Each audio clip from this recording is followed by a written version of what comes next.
Fil-Jum Internazzjonali għad-Drittijiet tal-Bniedem in-Nazzjonijiet Uniti tqis lil Malta bħala stat li għandu qafas regolatorju b'saħħtu li jirrispetta d-drittijiet tal-bniedem. Fil-fatt eżami li jkejjel ir-rispett tad-drittijiet tal-bniedem wera li s-sena l-oħra Malta laħqet 75% tal-kriterji. Dan għal kontrarju tal-2009 l-aħħar eżami li għalih poġġa il-Gvern Nazzjonalista. Dakinhar Malta kisbet biss 37%. Fil-fatt dak ir-riżultat li huwa nofs ta' dak li għandna llum kien jirrifletti pajjiż fejn l-artisti kellhom is-sarima taċ-ċensura ma' ħalqhom fejn l-espressjoni artistika kienet ristretta għal dak li kien moralment aċċettabbli. Kien hemm ukoll sitwazzjoni fejn żgħażagħ ġew arrestati għax libsu l-bis reliġjuż fil-karnival. Studenti oħra tresqu l-qorti kriminali għax fissru ħsibijiethom f'ġurnal imqassam fl-università. Dan apparti li mara kellha tmur il-qorti ta' drittijiet tal-bniedem għaliex ċaħduha mid-dritt li tiżżewweġ lil min tħobb.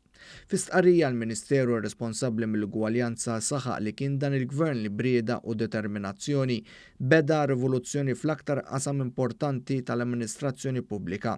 Fakkar li kien dan il-Gvern li ħeles lill-artisti mill-iktajjen taċ-ċensura li tal-libertà lill-ġurnalisti biex jaħdmu mingħajr it-teddida tal-libel kriminali li ta' drittijiet ugwali lil kulħadd li saħħaħ il-protezzjoni għal vittmi tal-vjolenza domestika u l-vjolenza għabbażi tal-ġeneru.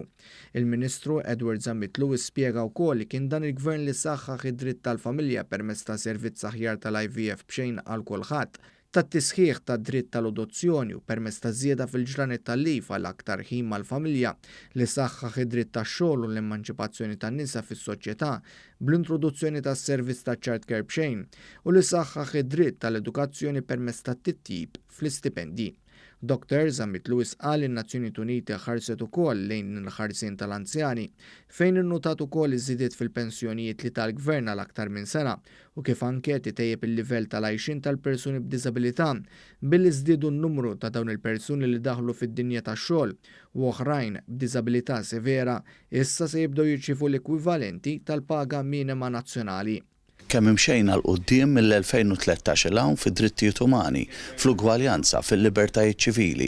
Dan ġie evalwat min-Nazzjonijiet Uniti u tagħna ċertifikat li aħna fejn tidħol il-komunità internazzjonali wieħed mill-aħjar pajjiżi f'dan ir-rigward. Determinati illi x-xogħol tal-Gvern, ix-xogħol tiegħi ma jaqafx hawn illi nibqgħu għaddejjin biex nagħtu iktar rispett u nagħtu ugwaljanza lil kulħadd u f'kull aspett. Intant il-Gvern innota li dan ir-riżultat oġġettiv jindika lokal aktar titjib iżda li huwa wkoll xhieda tal-passi kbar lil quddiem li saru fl-aħħar snin.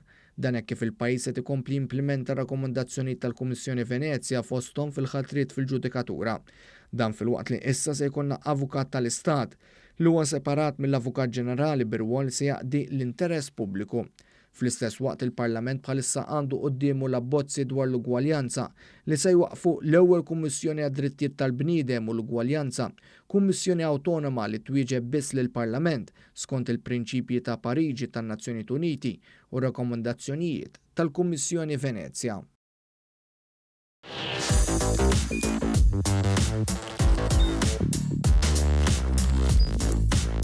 Idħol fuq one.com.mt u hemmhekk tista' tara l-programmi kollha li jxandru fuq One permezz ta' One Play.